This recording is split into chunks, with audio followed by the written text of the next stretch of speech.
Good morning sa lahat. Nandito na naman tayo ngayon sa ating mga gabay ng Kapalaran Channel. Una sa lahat, nais kong magpasalamat sa inyong lahat sa patuloy na panunood at pagtangkilik sa aking mga videos. Lalo na sa mga taong laging sumusuporta at nag-follow. Lalo na yung mga tao na laging nakikinig sa mga video ko. Maraming salamat sa inyo. Ngayon, ating hulaan na naman ngayon dito yung mga libra. Ngayong araw, hulaan natin yung mga may yung mga libra sign dyan sa zodiac sign. Kung gusto nyong manood sa video na ito, tingnan nyo lang itong video. Kayong mga libra, baka matumpak sa mga buhay o pangyayari sa kapalaran ninyo ngayon. Tingnan natin ang pasiunang paghula natin ngayon sa mga libra zodiac sign.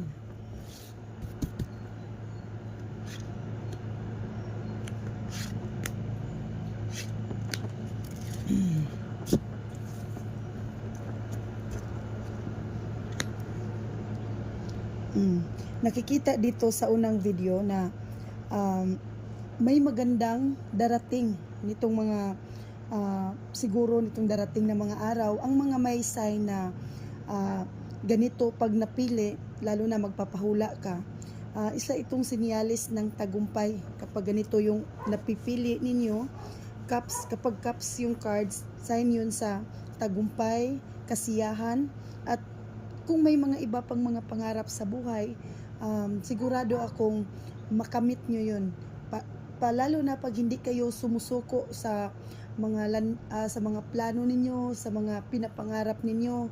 Kaya kung kayo ay mayroong mga pangarap sa buhay, lalo na kayo mga libra, kung may mga pangarap kayo sa buhay na gusto nyo talagang gawin at pinagsisikapan ninyo ngayon, huwag kayong tumigil hanggat sa marating ninyo ito.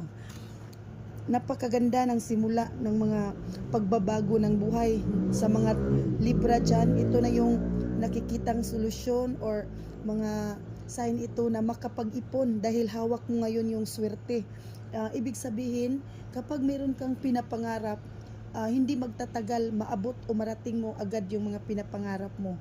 Dahil ngayon pa lang nakikita ko ng swerte sa buhay mo dahil nahawakan mo na yung swerte at yung sisidla ng pira nandyan sa kamay mo. Kaya ang paggawa na lang yung gagawin mo. Kung